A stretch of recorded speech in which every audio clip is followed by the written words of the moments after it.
Hi, I'm Channon Hansbrough. One of the great funk and blues guitarists from the 1970s was Tower of Power's Bruce Conte. Now, Conte had a great feel, a wonderful guitar tone, and played some really nice solos. Aside from that, he had a very unique skill, a very important skill, particularly if you're playing in a band like Tower of Power. And that skill was knowing when to play and when not to play.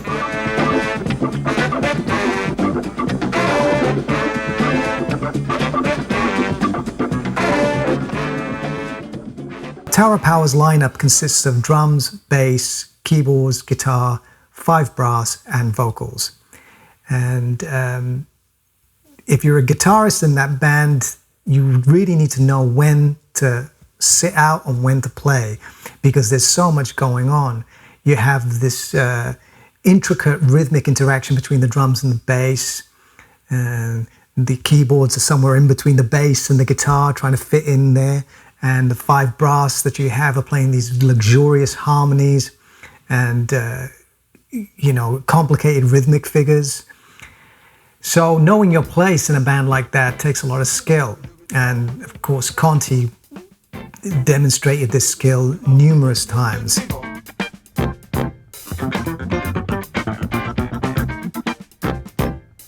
One of the things I find fascinating about Tower of Power is that the rhythms that they play are really technical, where the rhythms lie and where each one interjects, because sometimes it's not homorhythmic. Sometimes the brass are doing something specific just before the guitar comes in, or the bass does something, and then there's like a call and response between the whole band. Another characteristic you'll notice about Tower of Power is they don't always play on the one, Sometimes it's not always about the dum, 2, 3, 4, boom. They're actually playing in between those beats.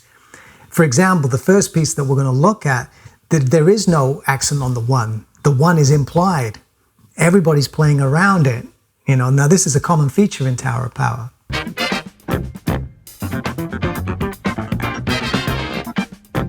So in this video, I want to concentrate on Conte's guitar parts for 5 pieces. These 5 pieces of music are derived from 2 albums, Urban Renewal and In the Slop. Both were released in 1975. So we're going to look at, if I play my cards right, just enough and too much, maybe it'll rub off on the serious side and give me the proof. Woman, hear what I say, you better listen to me, 'cause I got 2 aces in the hole and 1 up my sleeve. And if I play my cards right, Conte is playing a very simple rhythmic figure. It's coordinated with some of the other instruments in the band. So it's in D7, and Conte's playing around these 3-note chords here. Sort of reminiscent of James Brown, I suppose that.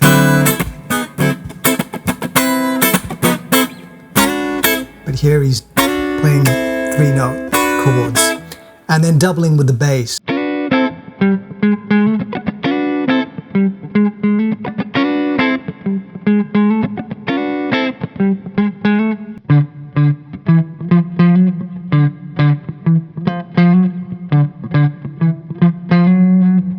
So, with the guitar and the bass, they're playing thirds apart.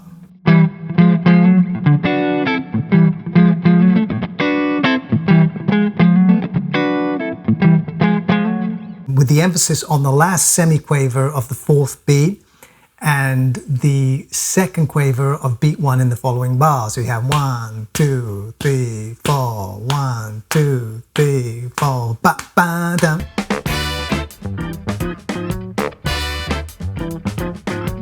There's no one. The one is implied. You feel the one, but they're playing around it, which gives it that funk and that swing. There's a sort of sway to it. They're so rhythmically tight that sometimes it's difficult to differentiate who's playing what. They're so spot on.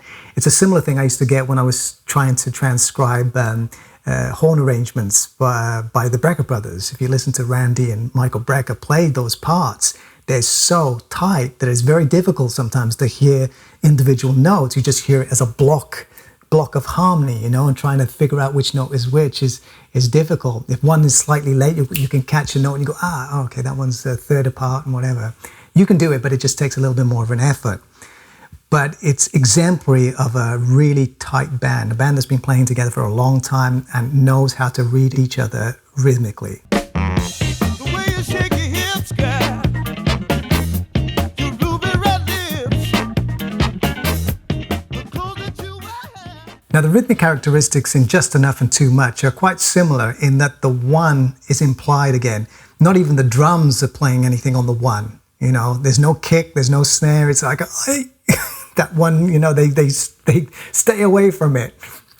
So another example of that, playing around the strong beats of the bar, creating this floating type of funk, this floating rhythm that never seems to, you know, occur on strong beats. They're always decorating it, decorating the rhythmic template.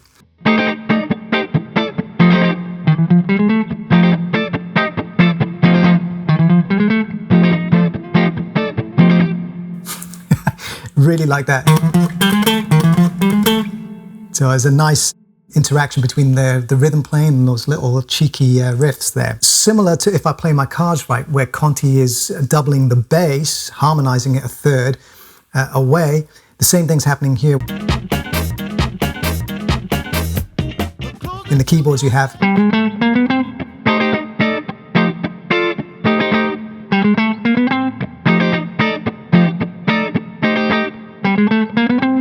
And the guitar.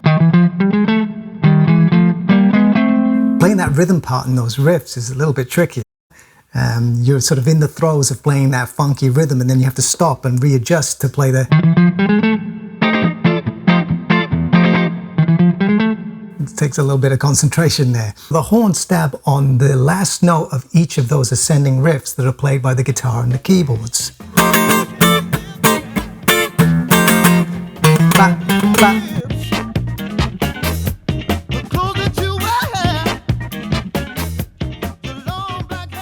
Okay, the next one I want to look at is Maybe It'll Rub Off from the Urban Renewal album.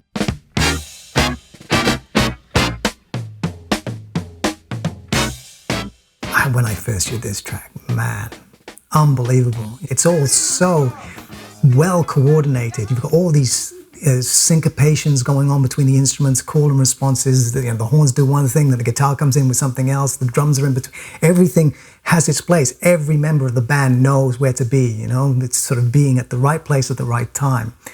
And yeah, I just couldn't believe it. And it's very technical. Like I said at the beginning, there's a lot of technical stuff going on there, but it sounds funky. Now, Conte's guitar part here is quite involved. You know, there's no place for a continuous jangle, a continuous kind of strumming. There are spaces, there are gaps that are necessary in order to make way for the other instruments. And Conte does this brilliantly well. So it's in F7, and it starts with a bass run. Maybe it'll rub off this feeling that we got.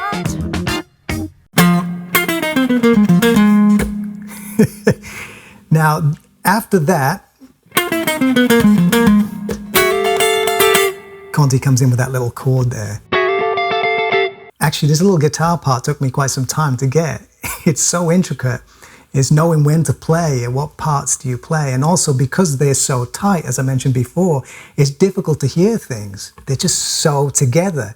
And you're listening, is that the Hammond organ playing that chord, or is it the guitar? I'm not quite sure. Anyway, I figured it out in the end. So what you have is 1.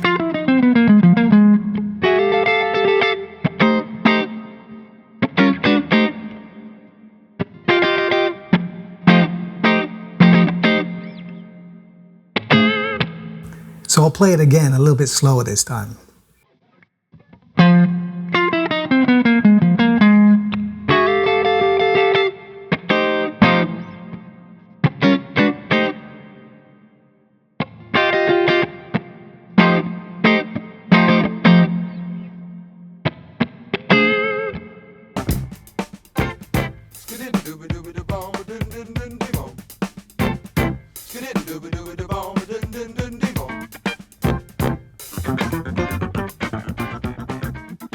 This is a serious piece of music.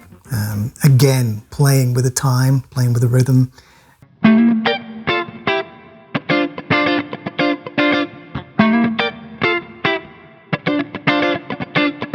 So the first bar he's playing on the 1 and the 2 and then there's a dotted quaver on beat 3 followed by a semi-quaver. So you have ga da da da ba da da ba ba ba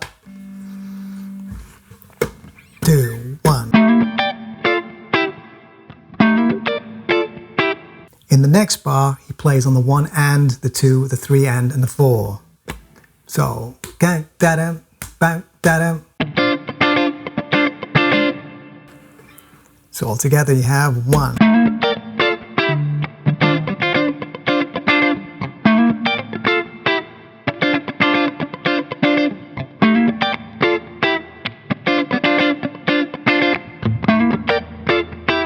While this is happening, you have the horns doing their usual stabs in between the beats there, but the bass line, the bass guitar line is, that's a really kind of busy bass line.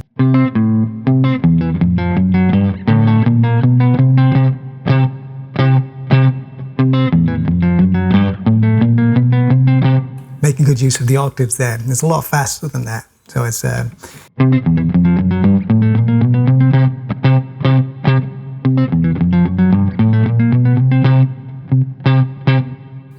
quite involved. And it comes in, that part is played in the second bar, so it's it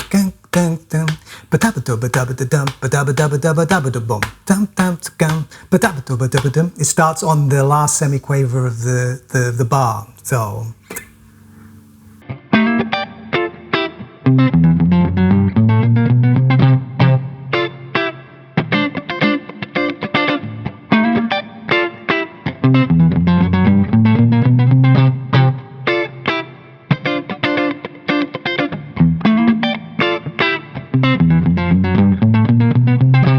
the last one I'm going to look at is Give Me the Proof, again from Urban Renewal. Give me the proof that I need. I hear you warning, and I'm about to heed. Just let me know.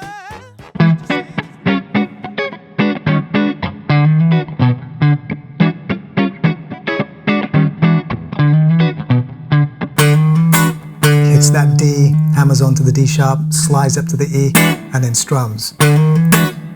Nice little technique there. And while that's going on, the horns are, doing this sort of interactive type thing with these short little fragments, these little riffs, melodies, whatever you want to call them there.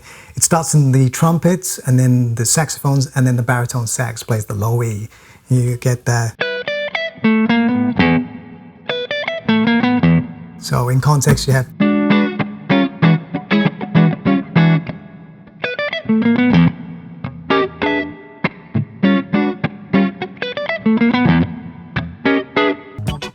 I hear you warning, and I'm about to heed. Just let me know what you're saying is real. As you probably can tell from this video, Conte was a great guitarist, fantastic rhythm guitar player, and a very mature and skilled approach to playing, knowing when to play and not to play. One of the main qualities that most guitarists struggle with. But here's a guitarist with enough maturity and understanding to be restrained, to not get in the way of the other instruments, and then to shine when it was his turn, when it was his time to play a guitar solo. He epitomized a great guitarist, he has the two things going on there. And so yeah, thank you, Bruce Conte. Thank you very much. And thank you for watching. I'll see you next time.